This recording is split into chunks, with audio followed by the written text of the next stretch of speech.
Hi, welcome back to AstroPix. I'm Jim. Great to see a number of new subscribers here. Got over that 1,000 mark, so thank you so much for subscribing. I'm glad you're enjoying the content. And today I'm starting a 3-part series on this, the Touptek Stellavita. So without further ado, let's get into it.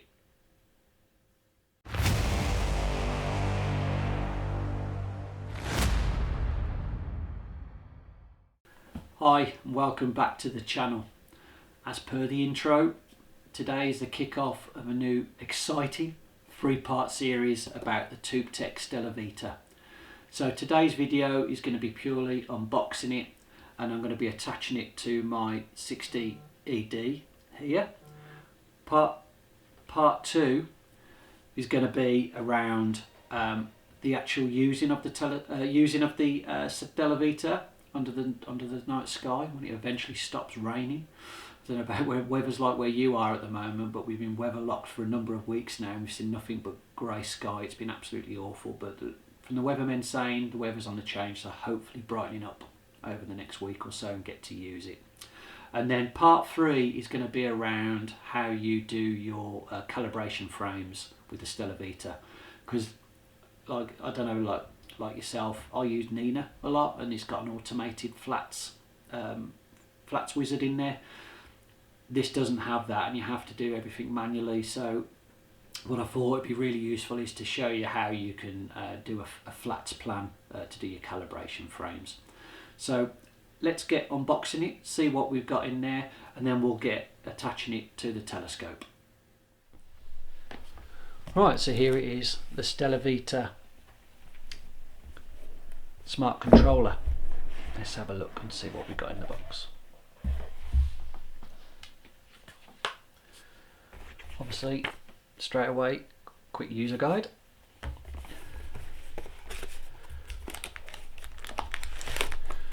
The Stellavita itself.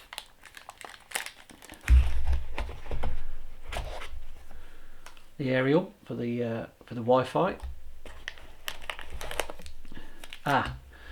USB dongle. Unfortunately, you have to give up one of the ports to use this, what I've seen, but what I've seen online so far, people have actually said you get a better Wi-Fi reception than what you do with the aerial, but I'll do a bit with both and see how they compare. So that's it out of the box. So look what we got in here.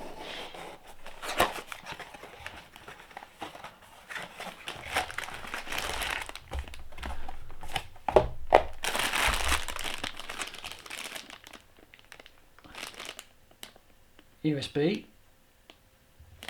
I'm not quite sure what you'd actually use that for, being honest, because there is no equivalent USB on there. Oh well, it's another lead for the box, the drawer of the Astro drawer. Power cables. So these are all your power leads. One's an extension, and we've got a number of power leads there, so yeah, be able to power the mount and the camera with those. And first impressions, cables seem good quality. The Stellavita feels like a really nice weight. I'm going to get this all unpacked and then we'll have a closer look. So here it is, Stellavita smart controller. So this aims basically to be an all-in-one wireless astrophotography hub. It's going to help with cable management. It gets rid of a laptop. Basically, it's the brain that controls all your gear.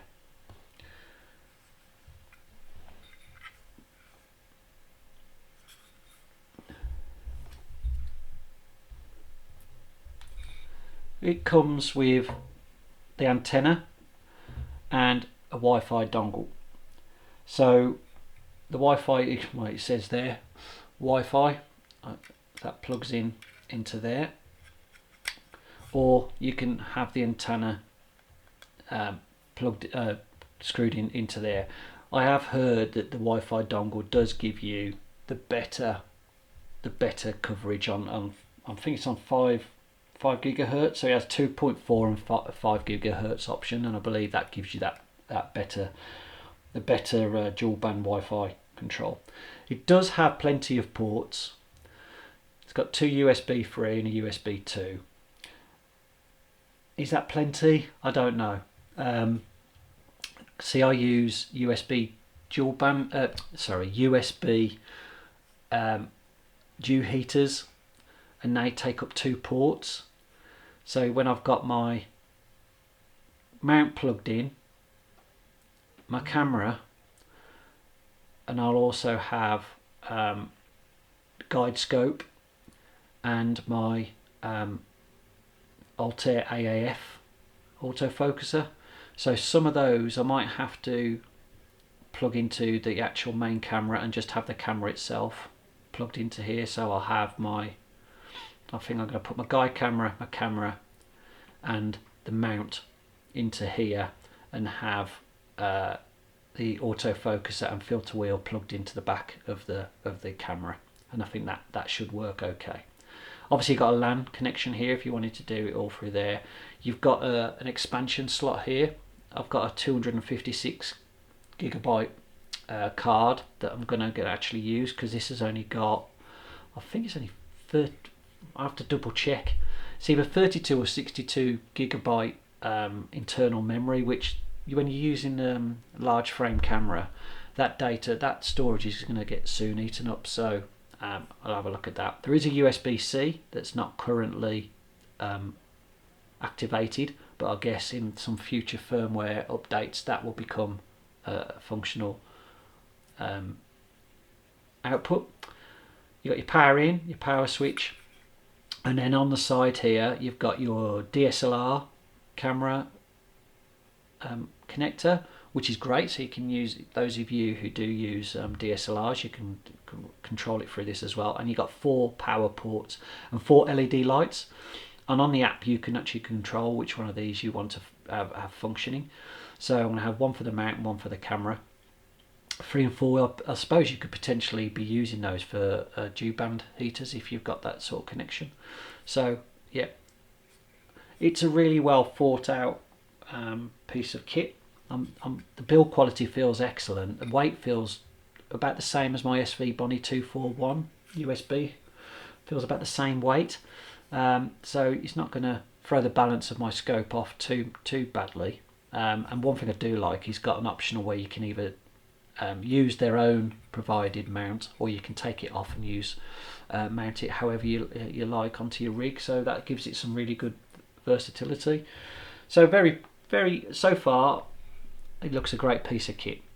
So what we're going to do now is get this mounted onto the telescope.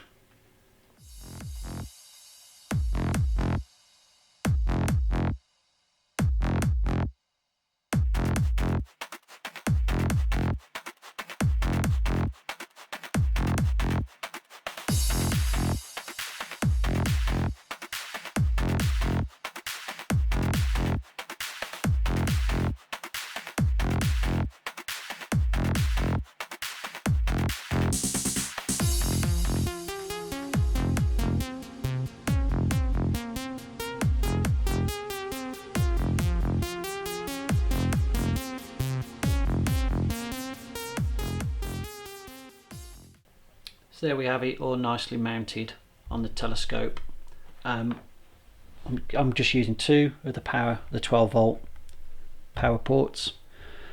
I'm using all 4 USBs. I've managed to find my adapter for the to get the dew bands connected. Okay, camera's in, everything's connected up.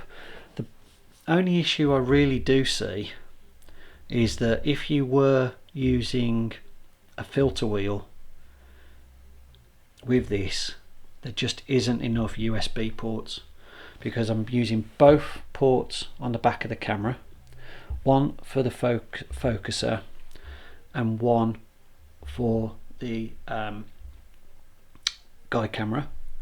Obviously you're using a port for your Wi-Fi and for me it's the USB, I guess, that's taking up is the one I'm using for the dew band heaters.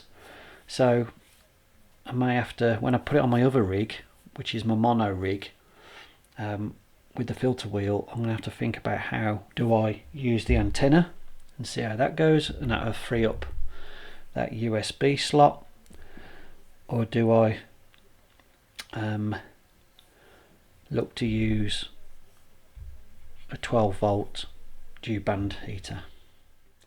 So there we have it, all set up, ready to go for a night under the stars when the weather finally decides to allow us to get outside and do some imaging.